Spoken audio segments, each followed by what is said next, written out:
Hello my dear students, this is Lovejeet Arora.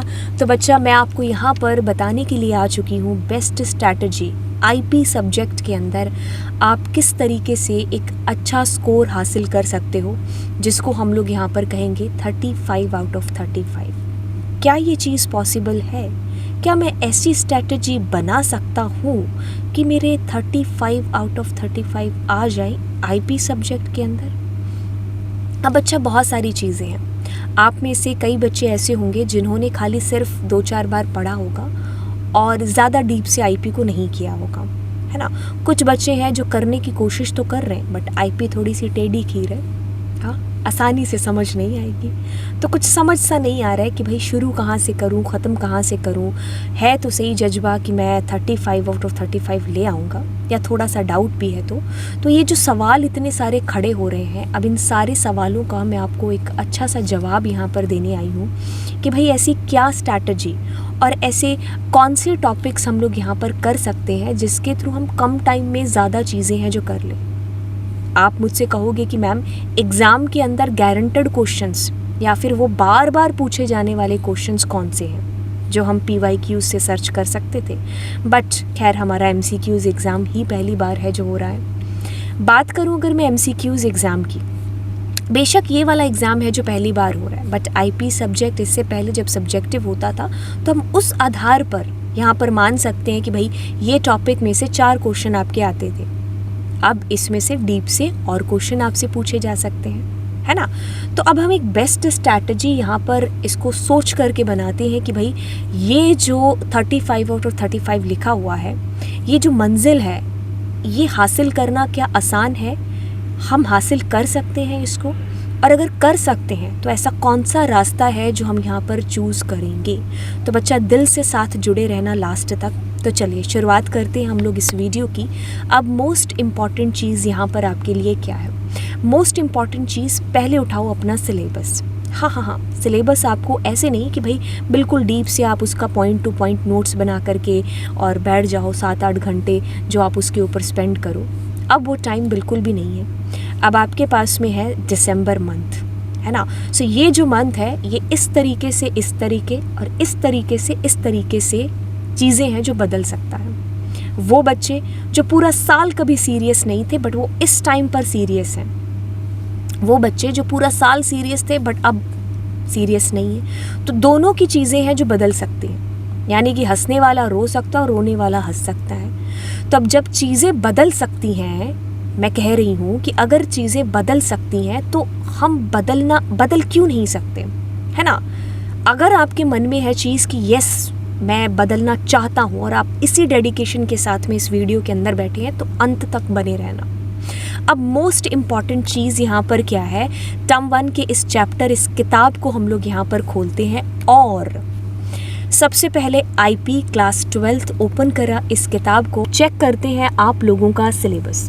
सो देखिए, 25 number जो आप लोगों को यहाँ सामने दिखाई दे रहे हैं, ये यूनिट जो कि पैंडा और डेटा विजुअलाइजेशन की है। सोसाइटिकल इम्पैक्ट है जो आप लोगों की 10 मार्क्स की है यहाँ पर। अगर मैं टोटल मिला के आपको कहूँ ना, तो 3 मोटे टॉपिक, मतलब जो आपके सामने लिखे हैं, पैंडा, विजुअलाइजेशन और सोसाइटल इम्पैक्ट, ये तीनों आपके आएंगे पेपर में। मैम, वो तो सामने भी लिखा हुआ है।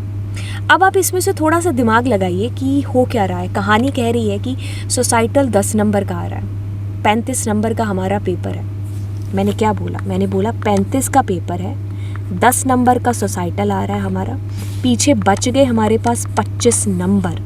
इस नंबर में से थोड़ा सा कन्फ्यूज़न है कि भाई पैंडा कितने उठाएगा और ये डेटा विजुअलाइजेशन कितना उठाएगा। ज़्यादा से ज़्यादा मान लो 6 या 7 नंबर इसमें से आ जाएंगे डेटा विजुअलाइजेशन के अंदर से, क्योंकि इतना बड़ा है नहीं, कस्टमाइजेशन है और तीनों हमारे जो है ग्राफ है इसके अंदर वो है। बाकी इससे ज़्यादा का ये बनता नहीं, आप हद ही कर लो तो 8 कह लो।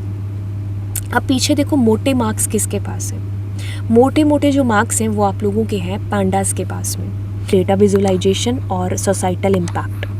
तो आपके ये वाले नंबर हैं, मतलब इनको आप कम टाइम दोगे ना तो भी आपका ये स्ट्रांग हो जाएगा। कौन सा? डेटा विजुअलाइजेशन और सोसाइटल इम्पैक्ट, ठीक है। कम टाइम का मतलब है कि आपने अगर इसके MCQs भी अटैम्प्ट कर लिए ना इस वक्त, तो भी आपका एक समझ है ना प्रॉपर ऊपर की, वो बन जाएगी आपकी इन दोनों के अंदर। अब आप कहते हो पैंडास की, पैंडास के अंदर ऊपर ऊपर से पढ़ने पर समझ नहीं आएगी आपको इसको डीप में जाकर के ही पढ़ना है जो पढ़ेगा। अब मैम इतना टाइम तो हमारे पास है नहीं, सॉल्यूशन है हमारे पास। सो बच्चा 24 तारीख यानी कि आज हमारी 25-26 हो चुकी है, तो 24 नवंबर से 30 नवंबर, अगर आप ये वीडियो बाद में भी दिसंबर में भी देख रहे हैं ना, तो भी मैं आपको बता देती हूँ, कॉमर्स वाला जो हमारा चैनल है 24 नवंबर से 30 नवंबर तक 7 दिन का प्लेज है जो अभी चल रहा है, बाद में रिकॉर्डेड भी देख सकते हो, जिसमें मैंने पूरा डीप में A to Z टर्म 1 का पूरा सिलेबस करा रखा है। अभी तो चल रहा है बट बाद में देखोगे तो कर रखा, मतलब इसलिए बोल रही हूँ। तो पैंडाज आप वहाँ से डीप में पढ़ सकते हो। 1 घंटे की क्लास है और मैंने इसको बहुत अच्छे तरीके से कराया है। एक बार अगर आप देख लोगे ना तो दिमाग से चीज़ें हैं जो प्रैक्टिकली हो जाएंगी, क्योंकि मैंने हर एस्पेक्ट उसका लगा करके उसको प्रैक्टिकली आपको दिखाया है। अब ये बात हो गई यहाँ पर कि आप कंसेप्ट कहाँ से बारीकी से देख सकते हो, ठीक है।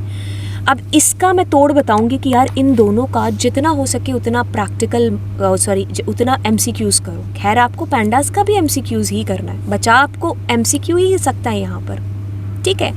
अब मैंने तीनों चीज़ें आपको बता दी कि भाई स्ट्रैटेजी मोटा मोटा है कि 10 नंबर सोसाइटल के हैं, 6-7 नंबर हमारे हो गए डेटा विजुअलाइजेशन के, और बाकी बचे हुए जो मेरे नंबर हैं वो जा रहे हैं किसको, इसको पैंडा को, है ना। तो अब हमें कहाँ कितना जोर है जो देना है, वो थोड़ी सी पिक्चर मूवी है जो समझ में आने लग चुकी है। अब मोस्ट इम्पॉर्टेंट पॉइंट्स की एक चेकलिस्ट, आप MCQs करोगे तो आप ये क्वेश्चंस पाओगे कि हाँ ये क्वेश्चंस, PYQs उठाओगे तो ये क्वेश्चंस।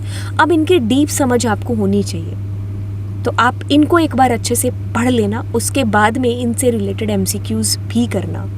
तो देखिए सीरीज़ में creation most important, attribute most important, head और टेल जितने ईजी हैं उतने उससे भी कहीं ज़्यादा इम्पॉर्टेंट है, क्योंकि ये पेपर में आपको आते ही आते हैं।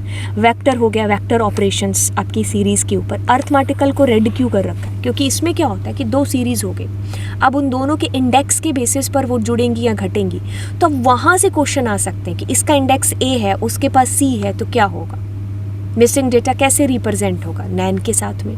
तो इसको थोड़ा सा ध्यान से कर लेना, अर्थमेटिकल ऑपरेशन की 2 सीरीज़ को जोड़ना घटाना जो भी करना है, ठीक है।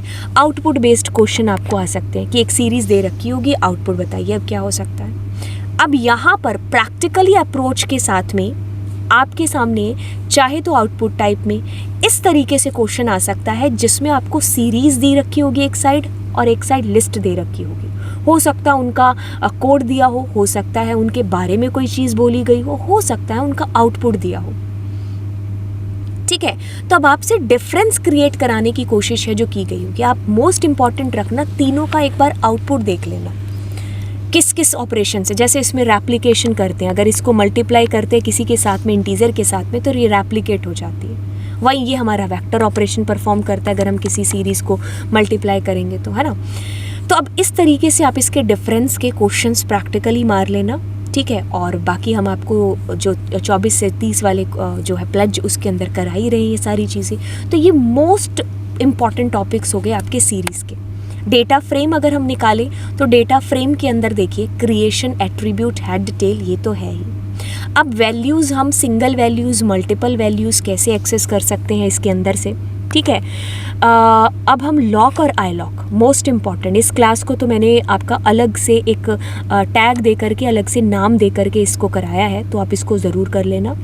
एट, आई एट, इनके बीच का अंतर, इनका यूज़, इनसे होने वाली सारी चीज़ें, एट, आई एट, लॉक, आई लॉक से नया कॉलम जोड़ना, किसी कॉलम में मॉडिफाई करना, रो को ऐड करना, किसी रो को मॉडिफाई करना, अपडेट, यानी कि इन दोनों को हम अपडेट भी कह सकते हैं जहाँ मॉडिफाई की बात आ रही है तो, ठीक है। सिंगल वैल्यूज़ को अपडेट कैसे कर सकते हैं, पूरा डेटा फ्रेम दे रखा है।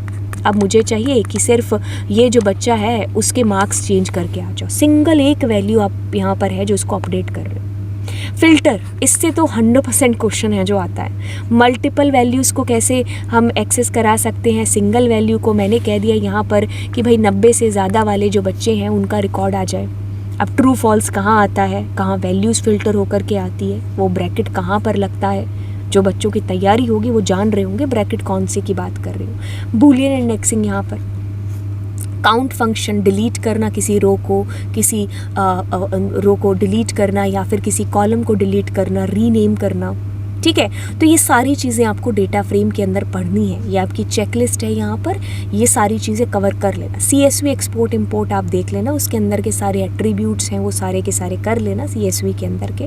वैसे मैंने इसको भी शॉर्ट में बता रखा है, ठीक है। अब डेटा विजुअलाइजेशन की अगर हम बात करें तो इसके अंदर आपका तीनों जो आपके ग्राफ है ना यार, उनका सिंटेक्स बड़े अच्छे से आपका क्लियर होना चाहिए, और उनका एक एक एट्रीब्यूट, कि जैसे हिस्टोग्राम है उसके अंदर हम ओरिएंटेशन यूज़ करते हैं वर्टिकल और उसके लिए, है ना। वैसे बार में क्या यूज़ होता है, बार H क्या होता है, लाइन के अंदर बेसिकली आपसे क्वेश्चन आता है कि लाइन और प्लॉट, है ना, तो इसमें से किसके थ्रू लाइन को हम क्रिएट कर सकते हैं, मतलब प्लॉट कर सकते हैं लाइन ग्राफ को। कस्टमाइजेशन, ठीक है, यानी कि किसी भी ग्राफ का कलर वलर चेंज करना होगा, राइट, कुछ इस तरीके से। लीजेंड हो गए, टाइटल हो गए, ग्रिड हो गया, हमारे पास फिगर को किस तरीके से सेव करते हैं, ये जो सारी चीज़ें हैं ये आपकी कंप्लीट क्लियर होनी चाहिए। ये चैप्टर बहुत ही छोटा है, आप इसको सबसे कम टाइम में है जो गेट कर लोगे। तीनों चैप्टर में से अगर एक की बात करें तो इसको आपने अगर खाली देख भी लिया ना और एक बार भी प्रैक्टिकल किया है तो बल्ले बल्ले है। इस चैप्टर के अंदर 6 से 7 नंबर तुम्हारे ही पॉकेट में हैं जो जाने वाले हैं। अब आगे चलते हैं थोड़ा सा सोसाइटल इम्पैक्ट। इसके अंदर आपको इन सब की डेफिनेशन अच्छे से पता होनी चाहिए, ठीक है। जैसे डिजिटल फुटप्रिंट हो गया, नेटिक्वेट हो गया, IPR क्या होता है, पैलग्रिज्म, लाइसेंसिंग, कॉपीराइट हो गया, FOSS, ये सारी इनके जो फुल फॉर्म्स हैं ये जो पता होनी चाहिए। एंड प्लस इसके अंदर की डेफिनेशन आपको ज़रूरी है कि पता होनी चाहिए। अब इसमें क्वेश्चन किस तरीके से आते हैं, case study based, assertion, reasoning based question आते हैं, फुल फॉर्म आएगी और स्मॉल डेफिनेशंस, कंडीशन दे जाएगी कि जैसे राज है वो इस तरीके से कुछ उसके साथ कंडीशन क्रिएट करके अब पूछा जाएगा कि यहाँ पर क्या बनता है, पैलग्रिज्म बनता है कि ये बनता है कि ये बनता है, ये कॉपीराइट है, पेटेंट है कि क्या है, ट्रेडमार्क है, राइट है, ठीक है। तो इस तरीके से आपसे कुछ कंडीशन सी बना करके अब उसमें से आपसे जो है पूछा जाएगा। मतलब यहाँ सोच विचार करने वाली चीज़ है, यानी कि आपका उस टॉपिक के लिए जो डेप्थ में जो इनर नॉलेज है वो होना चाहिए। एक बार पढ़ के चैप्टर नहीं होगा, आपने उन चीज़ों को पढ़ा, आपने समझा, अब आपके लिए ये ज़रूरी हो गया कि अब आप इसके पोल करिए। अब पोल मैम कहाँ से मिलेंगे, मैंने पोल इतनी देर से बोल तो दिया, बट पोल आपको मिलेंगे कहाँ से। सो हम यहाँ पर पहुँच चुके हैं, ये मेरी प्रोफाइल है अनअकैडमी की, इसमें मैंने डायरेक्ट स्पेशल क्लासेस ओपन कर लिया। स्पेशल क्लासेस यानी कि बिल्कुल फ्री क्लासेस। अभी देखिए सामने आप यहाँ पर IP की देखो, जैसे संडे को होने वाला 28 नवंबर को, ठीक है। तो आप वैसे अगर ये रिकॉर्डेड होगा तो भी आप जा कर के देख लेना। फिर आप नीचे आओगे तो देखो कितनी क्लासेस है, 12th IP 2 आवर्स की क्लास, इसमें मैंने 100 क्वेश्चन कराए थे आपको MCQs की फॉर्म के अंदर, ठीक है। फिर आप नीचे आओगे यहाँ पर तो आपको दिखेंगी कि अच्छा 12th IP की 500 क्वेश्चंस वाली सीरीज़ चल रही है, ठीक है। कंप्यूटर साइंस के भी हैं, तो आप इस तरीके से आइए। यहाँ पर देखिए 12th IP के अंदर 500 वाली जो सीरीज़ थी, तो देखो आपको बहुत सारी क्लासेस हैं जो रिकॉर्डेड मिल जाएगी और जिसके अंदर आप जा कर के MCQs कर सकते हो। और मैं अगर आपको सबसे बेस्ट तरीका बताती हूँ, अगर आप उस चीज़ को मानो तो, अगर आप इसको आजकल में देख रहे हो यानी कि 28 नवंबर से पहले देख रहे हो इस वीडियो को, तो बच्चा आपके पास में एक गोल्डन चांस है। गोल्डन चांस क्या है? गोल्डन चांस है कि आप अनअकैडमी प्लस ज्वाइन कर सकते हो। कैसे मैम? अब तो आप तो कहते हो कि भाई वो तो पे करना पड़ेगा। भाई इजी तरीका है, क्या है, 10 डाउट पूछ लो, 15 दिन का सब्सक्रिप्शन फ्री मिल जाएगा। भाई 15 दिन के लिए आप प्लस के ऊपर आओगे, अब तो ज़मीन आसमान है जो एक कर दोगे। 15 दिन अगर आप प्लस के ऊपर आते हो तो, है ना। तो बिल्कुल बच्चा 10 डाउट आप पूछिए और 15 दिन के लिए सब्सक्रिप्शन फ्री पाइए, ठीक है। तो अनअकैडमी के ऊपर आपको 15 दिन का सब्सक्रिप्शन फ्री मिल जाएगा जब आप 10 डाउट पूछोगे। 28 नवंबर तक ये वैलिड है, ठीक है। और अफवाहों पर यकीन मत करिए, हम पर यकीन करिए यार। हम अनअकैडमी से आपको बोल रहे हैं कि आपको 10 डाउट के बाद में 15 दिन का सब्सक्रिप्शन फ्री मिलेगा, तो हमारी बात पर आपको ज़्यादा यकीन होना चाहिए, है ना। तो चलिए, ये भी मैंने आपकी प्रॉब्लम है जो सॉल्व कर दी कि भाई प्लस पर आकर के आप कैसे पढ़ सकते हो। अब मोस्ट इम्पॉर्टेंट चीज़ जो मैं आपको बता रही हूँ, that is what revision. Guys, revision के बिना कुछ भी नहीं हो सकता। आपको पेपर में कौन सी चीज़ें याद आएंगी? आपको पेपर में वही चीज़ याद आएंगी जो आपने बार बार पढ़ी हैं। ठीक है। अगर आप पेपर में अच्छा स्कोर करना चाहते हो तो रिवीजन इज मस्ट। पहली बार कोई भी टॉपिक हाथ मत लगाइए। पहली बार की भाई इतने टाइम से जो पढ़ा है वो और ख़राब कर लोगे पहली बार के चक्कर में। ठीक है, हाँ 1-2 बार पढ़ा है आपने, 4-5 बार पढ़ा है आपने, तो अब उसको रिवाइज़ कर लो, 6-7 बार देख लो आप उसको, कोई दिक्कत वाली बात नहीं है। बट रिवीज़न एक ऐसी चाबी है, एक ऐसी की है जो आपको वाकई में बचा सकती है। ठीक है, आपका जो ताला है ना उसको यही रिवीजन नाम की है, रिवीजन नाम की जो चाबी है यही खोलेगी उस सक्सेस के दरवाजे को। रिवीजन के बिना आप मान ही नहीं सकते कि मैम कुछ पार पड़ जाएगी। रिवीजन मस्ट है। ऐसा कोई नहीं है दुनिया के अंदर जो बिना रिवाइज़ किए भाई फर्स्ट आ गया हो या बहुत बड़ा मुकाम हासिल कर लिया हो। आप एक एग्जाम्पल ले लो, आपकी फेवरेट मूवी निकालो, कोई भी है। अब आपने जो फेवरेट मूवी देखी या उसको आपने 1-2 बार देख लिया, आज अगर मैं पूछूं तो आप उसका गारंटेड है कि आप उसको 0 से लेकर के एंड तक 3 घंटे की मूवी ऐसे एक्सप्लेन नहीं कर सकते। बट अगर मान लो आपने वही 7 दिन तक लगातार देख ली, 8वें दिन तक तो आप 7-7 डायलॉग बोलने लग जाओगे, है ना। तो देखो यहाँ तो फेवरेट मूवी की बात हो रही थी, मैं तो पढ़ाई की बात कर रही हूँ। पढ़ाई तो हमारा वैसे करने का मन नहीं करता है। हाँ तो देखो बिल्कुल रिवीजन आपको करना ही पड़ेगा, राइट। तो एक बार जो चीज़ पढ़िए उसको बार बार पढ़िए, बार बार पढ़िए। ठीक है, अब मैंने आपको डाउट्स के बारे में तो बता ही दिया कि भाई डाउट पूछो और 15 दिन सब्सक्रिप्शन फ्री पाओ। अब अच्छा अमर्ज के अंदर आप पार्टिसिपेट कर सकते हो। ठीक है, तो 90 मिनट आप लोगों के पास में रहेंगे। जिस तरीके से आपका CBSE टर्म 1 का एग्ज़ाम होता है उसी तरीके से ये भी आपका होगा। तो बच्चा ढेरों एग्ज़ाम है, प्राइजेज़ है जो आप जीत सकते हो यहाँ पर। तो CBSE 12th और 10th और 12th दोनों लर्नर्स के लिए है। 5 to 6:30, 27 से 30 नवंबर। तो इनरोल कर लो फटाफट से। और दूसरी चीज़ यहाँ पर LA लाइव कोड का यूज़ करना मत भूलना, ना तो इसके अंदर और ना ही आप इसके अंदर LA लाइव कोड का यूज़ करना भूलना। ठीक है, इस कोड के थ्रू आप डाउट पूछ सकते हो और इसी कोड के थ्रू आप है जो अमर्ज के अंदर पार्टिसिपेट भी कर सकते हो। अगर आपको ये स्ट्रैटेजी बहुत अच्छी लगी तो लाइक मार देना, कमेंट भी कर देना, दोस्तों के साथ शेयर भी कर देना। और बच्चा ज़िंदा दिली के साथ में है जो ज़िंदगी जियो। ठीक है, हर चीज़ के सॉल्यूशन होते हैं, ऐसा मान करके चलो। हम हमेशा दुनिया जो हमें दिखाना चाहती है साइड कौन सी, कि भाई ग्लास की एक साइड है जो खाली है, हम यूजुअली वही साइड है जो देखते हैं। बट यहाँ पर एक और साइड है, कौन सी है, भरी है। चाहे वो कम ही क्यों ना भरी हो, चाहे वो कम ही क्यों ना भरी हो, तो वो साइड भी तो है ना, है ना। तो हम थोड़ा सा हटके सोचें, थोड़ा सा अलग सोचें, वो रास्ता या वो चीज़ें ना देखें जो दुनिया हमें दिखाना चाहती है। हमारी खुद की आंखें भी है, हमें खुद भी वो भरा हुआ साइड है जो दिख सकता है ना। तो चलिए फिर bye bye and God bless you. मिलते हैं आपको क्लासेस के अंदर। So bye.